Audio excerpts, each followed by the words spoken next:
शरीर के प्रति जैसे अपनापन है उसका संसार का में चलता है, और शरीर के प्रति जिसका अपनापन टूट गया है उसे मुक्ति की प्राप्ति हो जाती है।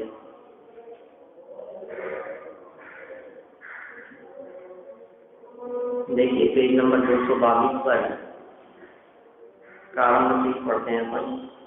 देह के प्रति एकत्व बुद्धि के त्याग की प्रेरणा। प्रीति के योग से माने मोह के उदय से जीव को जड़ शरीर से एकत्व बुद्धि होती है, जो संसार का कारण है, और इस प्रीति के अभाव से मुक्ति है। यह बात आगामी शब्द में कहती है। शरीर से एकत्व बुद्धि इसे ही प्रीति कहा है। माने मोह शब्द की जो व्याख्या यहाँ की है, ये मोह वो मोह नहीं है जो स्त्री पुत्रादि के प्रति मोह दिखता है। सारा जगत स्त्री पुत्रादि के प्रति वाले मोह को मोह कहता है, लेकिन वो मोह ही नहीं है। असली मोह तो शरीर के प्रति एकत्व होती है। माने जिसकी देह के प्रति एकत्व होती है वो मोह ही है, और जिसकी शरीर के प्रति एकत्व बुद्धि नहीं है वो निर्मोही है। बाहरी स्त्री पुत्रादि के प्रति होने वाले मोह और अपने पन में उसमें तो क्या समझ क्या क्या है वो मोह तो छूटता देखा जाता है। अभी पत्नी के प्रति मोह है तो तलाक ले लिया, मोह छूट गया। बच्चे के प्रति मोह है और अखबार में निकलवा दिया, इससे मेरा कोई संबंध नहीं है। अब आपका मोह दिखता है उसमें। मैंने दूसरों के साथ में मोह तो इस जन्म में ही टूटता हुआ देखा जाता है, लेकिन जो देह के प्रति मोह का परिणाम है, ममत्व बुद्धि का परिणाम है, ये अनादिकालीन संस्कार है, ये टूटता नहीं है। ये जिसका टूट गया हमें अब जाकर के मोह टूटा है। इसलिए गर्भ के प्रति मोह तोड़ने को यहाँ मोह नहीं कह रहे। जीव को जड़ शरीर से एकत्व बुद्धि होती है, वो संसार का कारण है। और प्रीति के युग से मोह के उदय से ये मोह की व्याख्या कर रहे हैं। प्रीति के अभाव से मुक्ति है, यह बात आगामी छंद में कहते हैं। प्रीति के सद्भाव से संसार है और प्रीति के अभाव से मुक्ति है। और प्रीति किसके प्रति?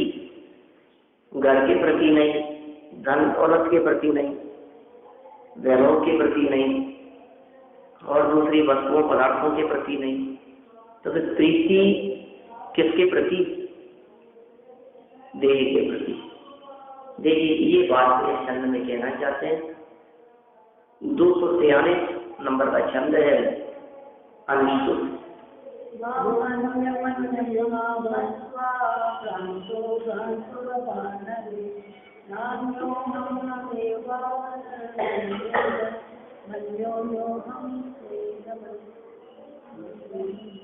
निज को तनमय तन को निजमय जम से मान नवानव में बेहू में पर है पर मुझ में पर नहीं मैं न रहूं पर में। हमने पढ़ा तो था ये पहले, कोई बात नहीं। क्या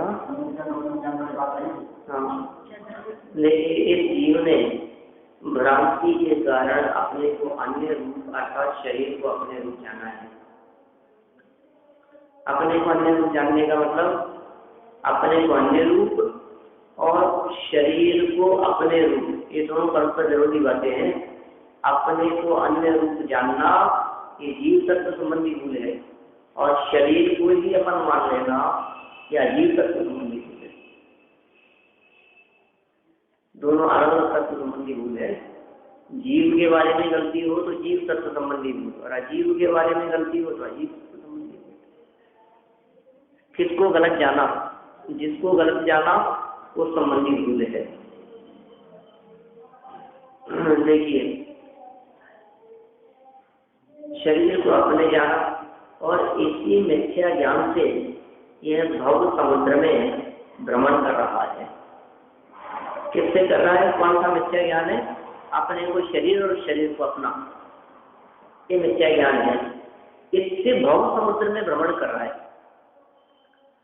अब तू ऐसा जान कि मैं पर पदार्थ रूप नहीं हूं, जो मैं हूं वो मैं ही हूं, और जो पर पदार्थ पर ही है उनमें मैं नहीं और मुझ में वे नहीं। कैसे अत्यंत भिन्नता की बात कर रहे हैं। वे पर पदार्थ मुझ में नहीं है, मैं पर पदार्थों में नहीं हूँ। दोनों भिन्न भिन्न द्रव्य हैं, दोनों न्यारे न्यारे द्रव्य हैं, और दो द्रव्यों की बिल्कुल ऐसी स्वाधीनता और स्वतंत्रता है कि एक द्रव्य दूसरे द्रव्य का कर्ता धर्ता नहीं है। एक द्रव्य दूसरे द्रव्य से बिल्कुल ही जुदा है, बिल्कुल ही न्यारा है। कोई किसी से का कुछ करता नहीं है। इतनी स्वाधीनता का मार्ग बतला रहे हैं। कोई किसी का करता धरता नहीं है। हम पर का कुछ भी नहीं कर सकते। जब हम ये बात जगत के जीवों को समझाते हैं तो जगत के लोगों को ये बात पसंद नहीं आती।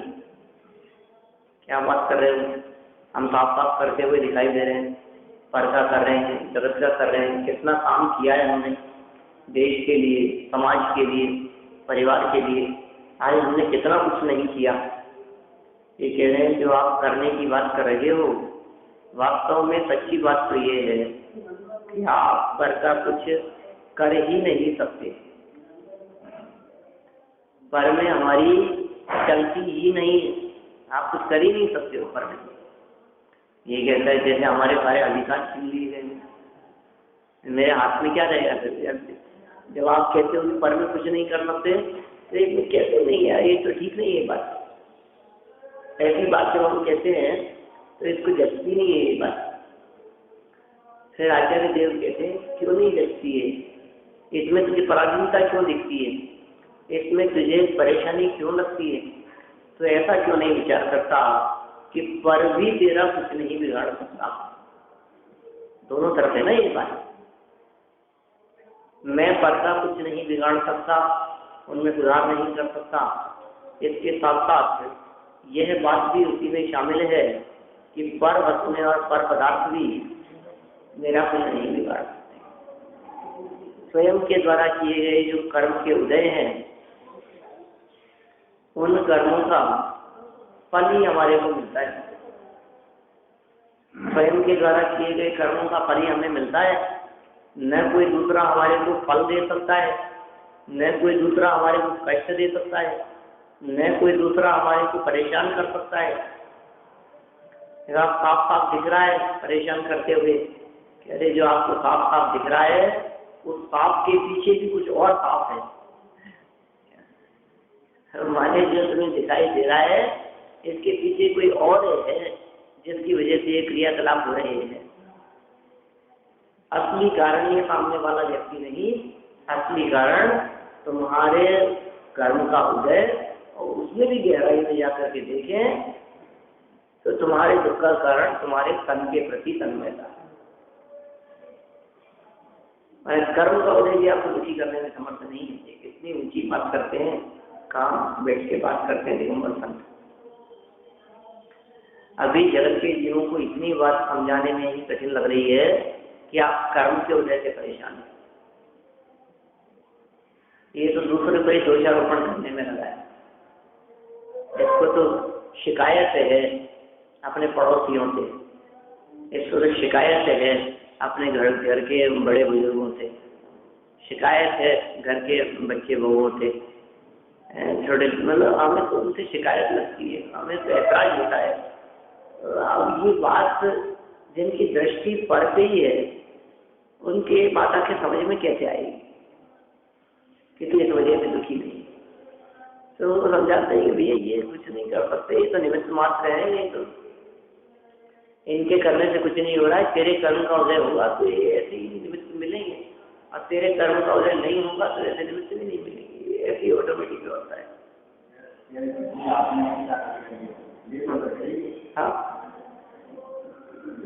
आप जहर की बात करें, अमृत हाथ में है, अब क्या कार्य करे, लेगा तो असर करे। हाँ, नहीं दे रहे ना, हम ये कह रहे हैं संयोग तो कुछ कर ही नहीं रहा है। बात आती है कि स्वयं के कर्म के उदय पर, लेकिन वो कर्म का उदय भी इस जीव को दुखी करने में समर्थ नहीं है, क्योंकि कर्म का उदय भी आते हुए बहुत ज्ञानी धर्मात्माओं पर दिखाई देता है, लेकिन वे ज्ञानी धर्मात्मा कर्म के उदय के काल में भी मस्त रहते हैं। हाँ, जब मिलाता है तो एक दूसरे से, तू उससे भिन्न गहरे का अनुभव कर अपने आप को, फिर दुख का नहीं देश में दान, निज को निज पर को पर जान। क्या गजब कर दिया वर्णी जी ने कीर्तन में,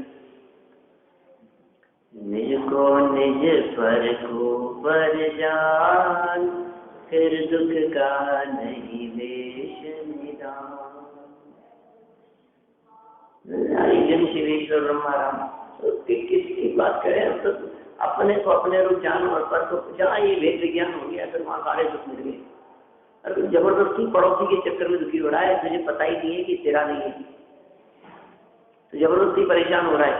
तेरी संपत्ति कभी लुटती नहीं है, तेरे घर में डाका कभी डलता ही नहीं है, तेरे यहाँ कभी चोरी होती नहीं है, तो परेशान हो रहा है कि चोरी हो गई,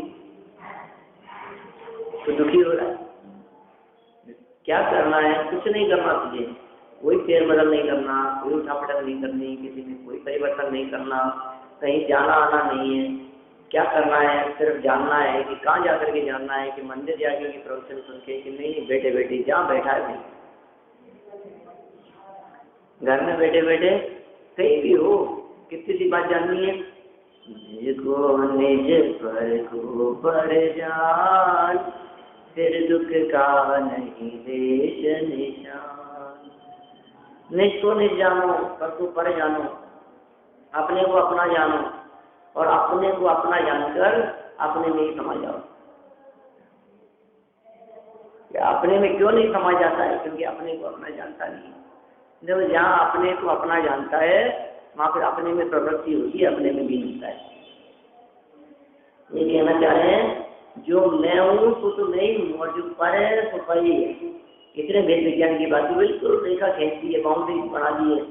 मेरे गुण, मेरे धर्म, मेरी शक्तियाँ, मेरे स्वभाव वो कहीं पर में मिलते नहीं है, और पर के विकार विकृति आदि मुझ में प्रवेश करते नहीं। ऐसा वज्र का बनाया हुआ एक किला है जिसमें विस्फोट नहीं होता, जिसमें आंधी तूफान नहीं आती, ठीक है ना। ये ऐसा तूफान नहीं आता जब चल रहा है अमेरिका में,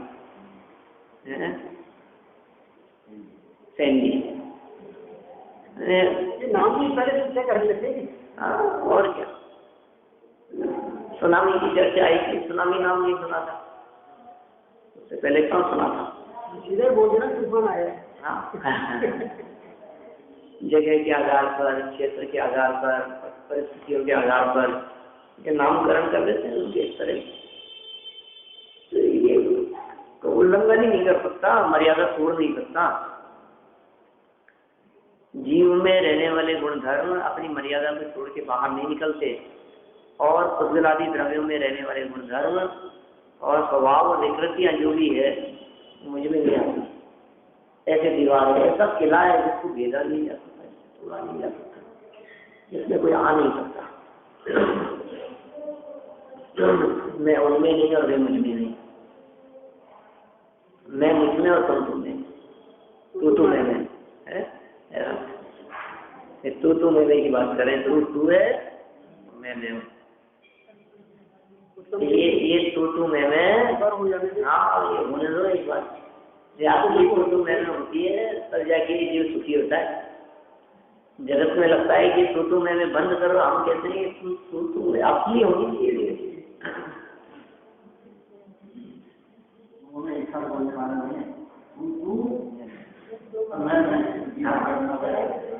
सही बात है, तू मैं तो बड़ी चीज है, और तू और मैं सामर्थ्य लगाना, रोको मत जाने दो। हाँ बस ऐसा ही है, सब क्यों है ऐसी कामत ना लगाना। बस वही बात कह रहे हैं यहाँ पर, जो मैं हूँ तो मैं ही हूँ, जो पर पदार्थ है तो पर ही है, उनमें मैं नहीं, मुझ में वे नहीं। भावार्थ इस जगत में सभी पदार्थ अपने अपने स्वभाव को धारण करते हैं। कौन किसको धारण करता है, कौन किस में लीन है?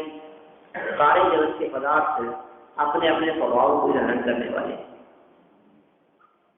किसी द्रव्य का अन्य द्रव्य से संबंध नहीं है, तो भिन्न भिन्न है। एक द्रव्य का एक दूसरे द्रव्य से संबंध ही नहीं है कुछ भी, सारे पदार्थ भिन्न भिन्न है। मैं अनादिकाल से मिथ्यात्व और रागादि के कारण देहादि पर पदार्थों को अपना जानता रहा। क्या कह रहे हैं? मैं अनादिकाल से मिथ्यात्व और रागादि के कारण, ये हेतु बतलाया है, देहादि पर पदार्थों को अपना जानता रहा। वही व्यक्ति पूछे कि आपने देहादि पर पदार्थों को अपना क्यों जाना? मिथ्यात्व के कारण जाना है, विपरीत श्रद्धा विपरीत मान्यता के कारण जाना है। परंतु वे मेरे तीन काल में भी नहीं हुए। ऐसा लगता है जो नहीं हुए, ये 5 टेंस की बात कर रहे हैं और फिर कह रहे हैं 3 काल में। ये दोनों बातें कैसे सुन? 3 काल में भी नहीं हुए, इसी को तीनों तरह से लगा लो। ये मेरे नहीं हुए, नहीं हो रहे हैं, नहीं होंगे। इसका नाम है 3 काल में भी मेरे नहीं हुए। मैंने उन्हें सर्वथा ही अपना जाना, व्यर्थ ही अपना जाना, बिना इससे कोई प्रयोजन सिद्ध होने वाला नहीं, मैंने अपना जानता।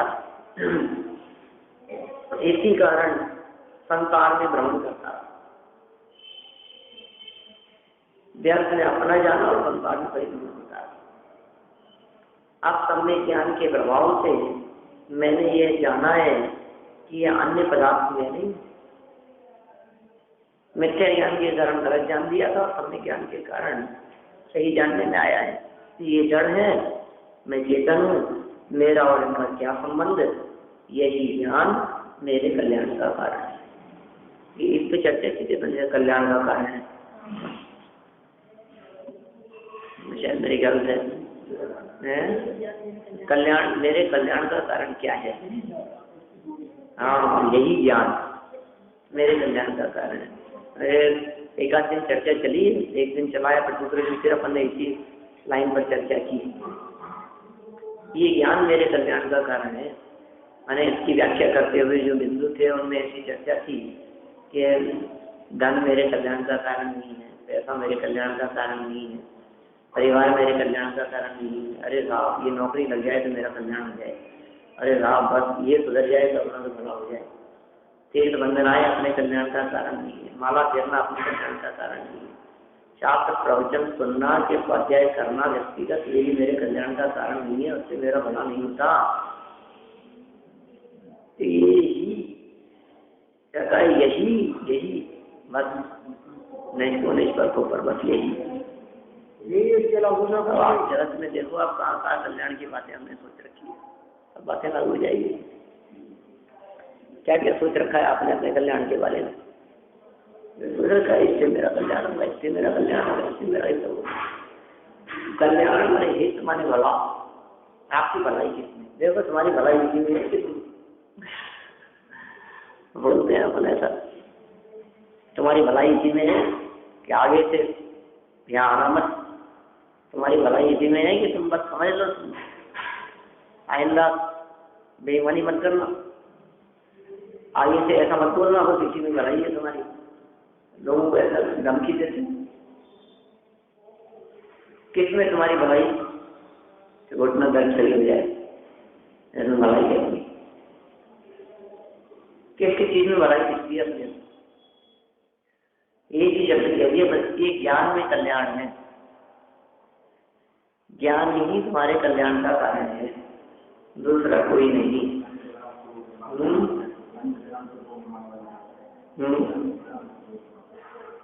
चलिए आगे बढ़ते हैं और बातें कीजिए अपन ने उसके बारे में। विद्वानों का अपूर्व कौशल। भ्रांति दूर होने पर यह निश्चय होता है कि काया आदि को अनुराग बुद्धि से देखना कर्म बल का कारण है। क्या कह रहे हैं? भ्रांति दूर होगी तो निश्चय होगा आपको कि शरीर आदि को अनुराग बुद्धि से देखो, ये बंध का कारण है, और वैराग्य बुद्धि से देखना कर्मों के नाश का कारण है। ये बात आगामी में कहते हैं। माने यहाँ पर शरीर आदि के प्रति वैराग्य बुद्धि और अनुराग बुद्धि इनसे देखने की बात कर रहे हैं। शरीर को देखने का निषेध नहीं कर रहे। कैसे देखते हो आप? वैराग्य बुद्धि से देखते हो कि अनुराग बुद्धि से देखते हो? आप यदि शरीर को अनुराग बुद्धि से देखते हो तो संसार परिभ्रमण, और आप यदि शरीर को वैराग्य बुद्धि से देखते हो तो मुक्ति, तो मोक्ष। वैराग्य बुद्धि से देखना कर्मों के नाश का कारण है, और अनुराग बुद्धि से देखना कर्म बंध का कारण है। शागुण विक्री देखिए आगे।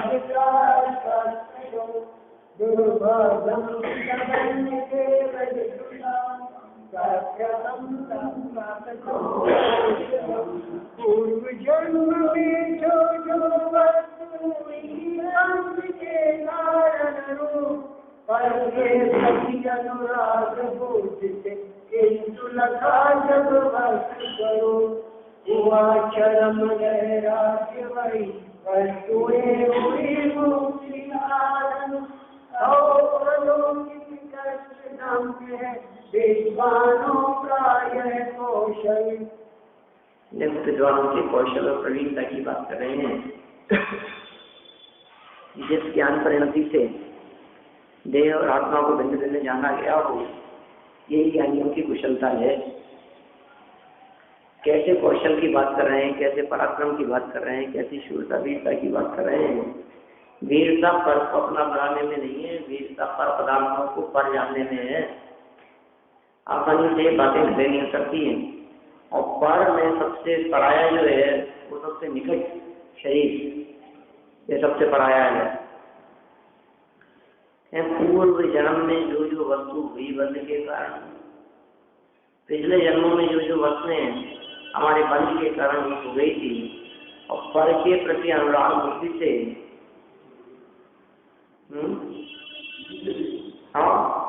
इसके प्रति अनुराग बुद्धि से किंतु लखा जब वस्तु स्वरूप को देखा, चरम वैराग्य हो गया, और वही वस्तुएं वही मुक्ति साधन, और वो अलौकिक कष्ट गम्य है। विद्वानों का ये क्वेश्चन कैसे जब बात करें, जो दूसरे जीवों को मारने का कारण बनती है वही इनके जीवन दान का कारण बन रही है। ये क्या कि वही पर पदार्थ और वही शरीर। बहुत मार्मिक बात कहती है यहाँ, आपने यदि ध्यान दिया हो तो ये कह रहे हैं शरीर के त्याग की बात नहीं कर रहे हैं, शरीर छोड़ने की बात भी नहीं कर रहे हैं। ये कह रहे हैं जो शरीर अज्ञानियों के अज्ञान में निमित्त बनता है वही शरीर ज्ञानियों के ज्ञान में निमित्त बनता है। जो अज्ञानियों के मोह का कारण बनता है वही ज्ञानियों के वैराग्य का कारण बनता है, वही शरीर। तो इतनी सुंदर बात यहाँ कह रहे हैं।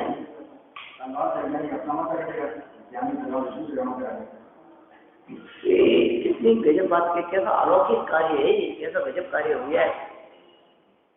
मैंने जो दवाई किसी व्यक्ति के लिए जहर का काम करती, वही दवाई किसी और के लिए अमृत का काम करती।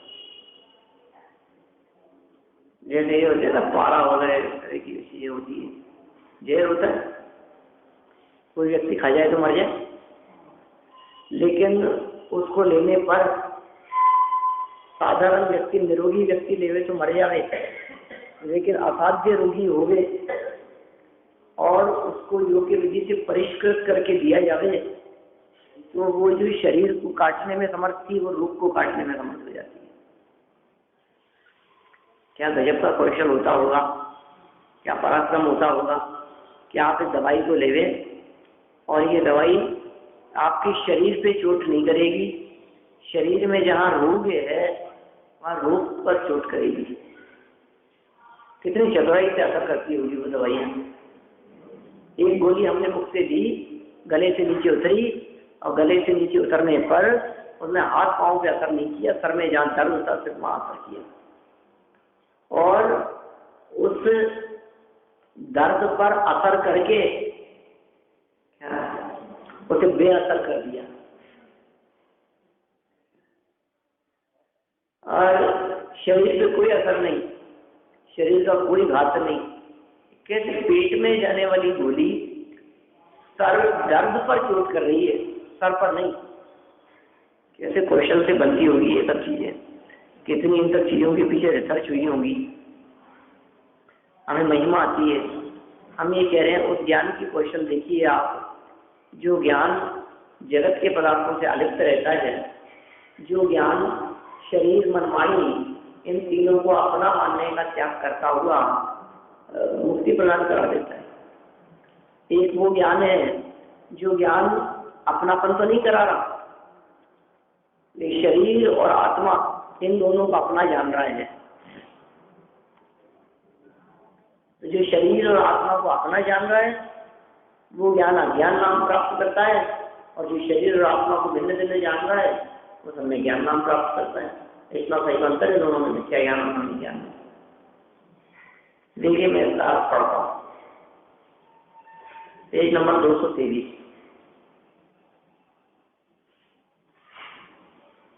इस संसार में जिसे बाह्य पदार्थों में अद्वितीय प्रीति है, मैंने देखो बाहरी पदार्थों में ऐसा लगता है अरे बाप ये चीज तो बिल्कुल गजब चीज है, तो जादुई चीज है।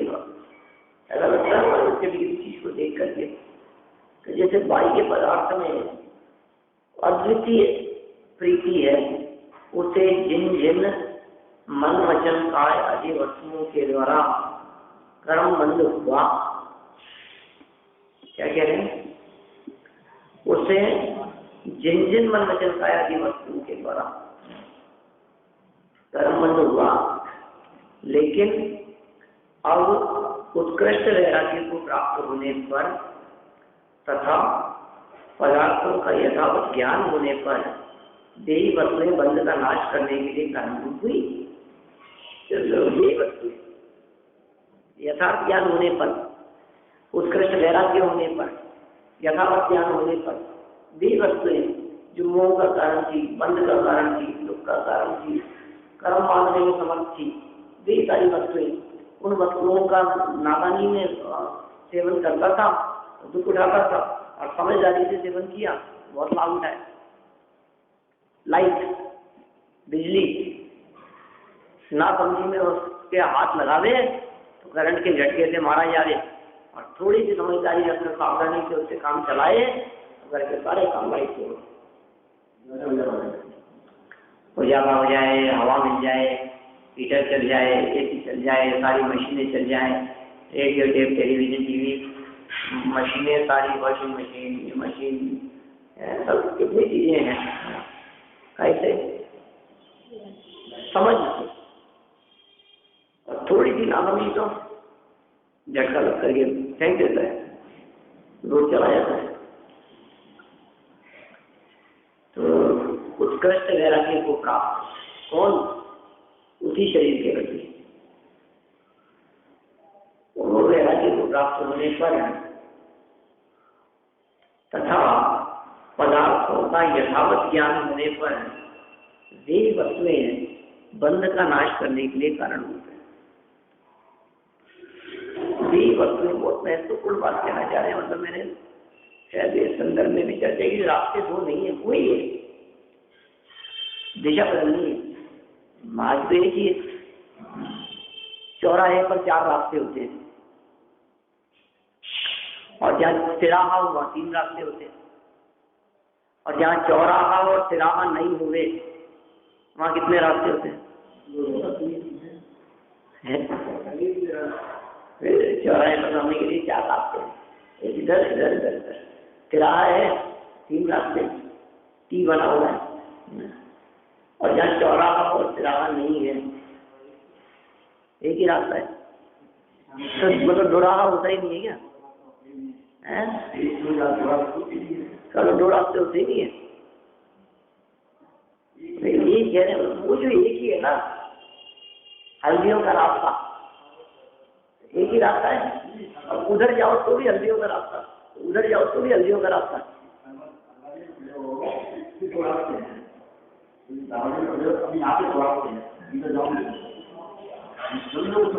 किधर चल रहे हो आप? ऐसे ही कह रहे हैं कि जो पर पदार्थ है, देहादी है, उन देहादी से ही मुक्ति और देहादी से बंधन,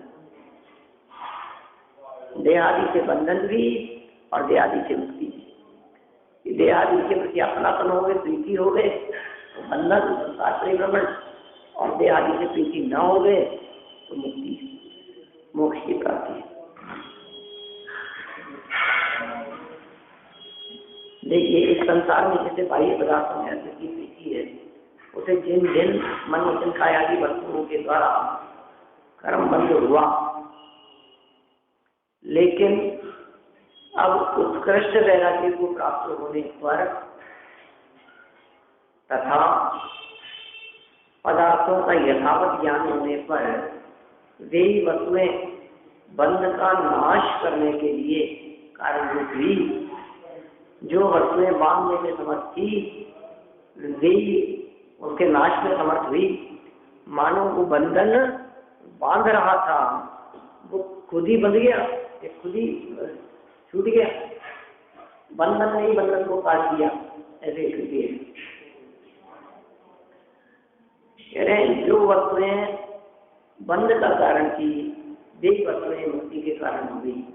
इसलिए जिस अज्ञान के कारण मैं राधा के रूप में सुनता हूँ वह अज्ञान जुदाई है। ज्ञानी की बात बता रहे हैं, क्या सोचते हैं जिन राधा के रूप में परिणमता हूँ वह अज्ञान जुदाई है, और जो विवेकियों की अपूर्व प्रवीणता है वह जुदाई है। 2 बातें कह दी, अज्ञानियों के अज्ञान के कारण तुम परिभ्रमण कर रहे हो, घूम रहे हो, और विवेकियों ज्ञानियों का ज्ञान या अपूर्वता लिए हुए, प्रवीणता लिए हुए, ये उससे जुदा है। देखिए भावार्थ,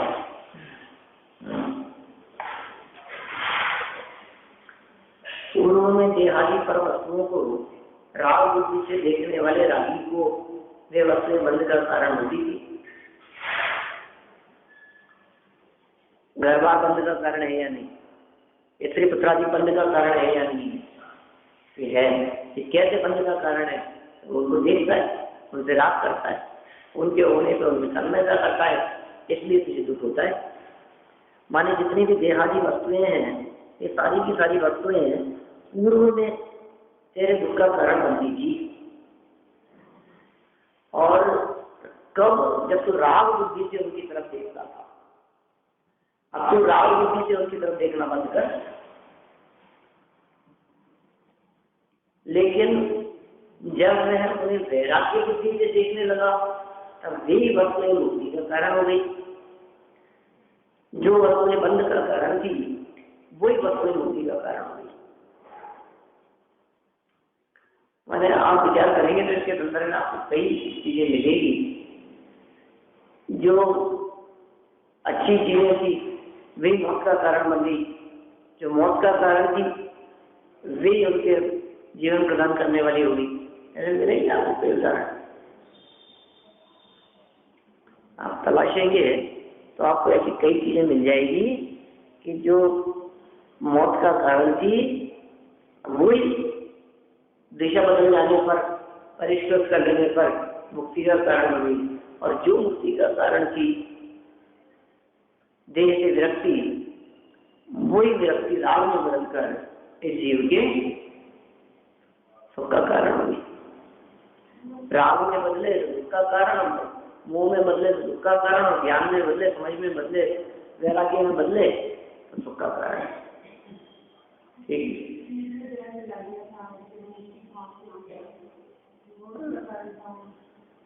कई समझ इस तरह की बात आते हैं, ये उनके लिए बुराई थी वही अच्छाई होगी। जैसे कभी कभी ऐसा होता है, हम किसी व्यक्ति की निंदा करते समय दूसरे के सामने कि दूसरा इसे बुरा समझे, और हमने कोई उसका -1 पॉइंट बतलाया, और जैसे ही हमने वो -पॉइंट बतलाया, वो बतलाते ही सामने वाला व्यक्ति इतना प्रसन्न हो गया, गजबी क्वालिटी है ये तो, अब हम तो बुरा ही बतला रहे थे क्या, अब वो अच्छा ही निकल गई उसकी बुद्धि में। ऐसा हो जाता है कई बार। तो इस बात क्या कहना चाह रहे हैं कि भैया राग से देखो परेशानी का कारण, और वैराग्य बुद्धि से देखने लगा तब यही वस्तुएं मुक्ति का कारण हो गई। इसलिए राग भाव छोड़कर वीतराग भाव का प्रयत्न करना चाहिए। समस्त राग भाव को तोड़कर हमारे को वीतराग भाव का ही प्रयत्न करना चाहिए। अब बंद और निर्जरा की परिपाटी की चर्चा है, तो कल इस विषय को आगे बढ़ा। स्वतंत्र निश्चल निष्काम ज्ञाता दृष्टा संग्राम, मैं हूँ जो है भगवान, जो मैं हूँ भगवान, अंतर यही ऊपरी जान, तेरा गया स्वरूप है सिद्ध समान, अमित शक्ति कुछ ज्ञान निदान, जिस खोया ज्ञान, बना भिखारी निपट अजान, सुख दुख दाता कोई ना, वो हलाक दुख की निज पर को पर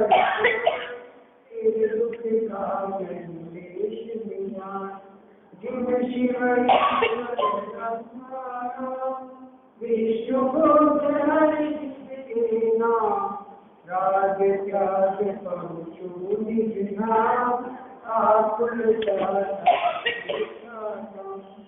हो स्वयं जगत परिणाम, जग का करता क्या था,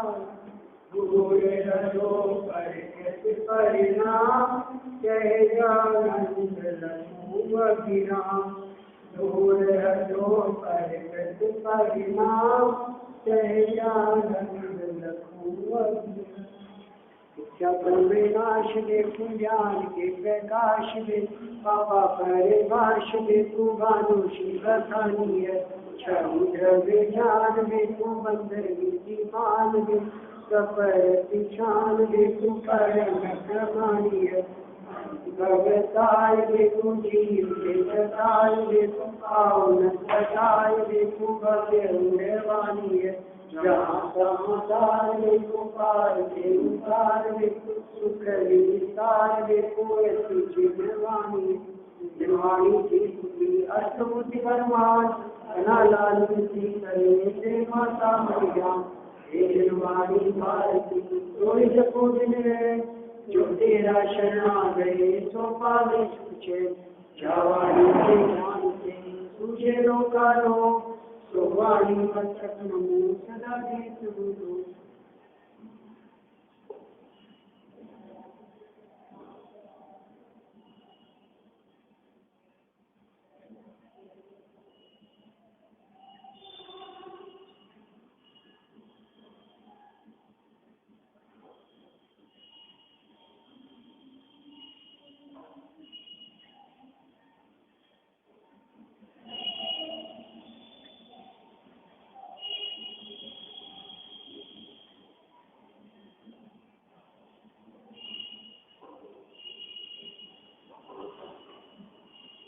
वर्षां दिवाली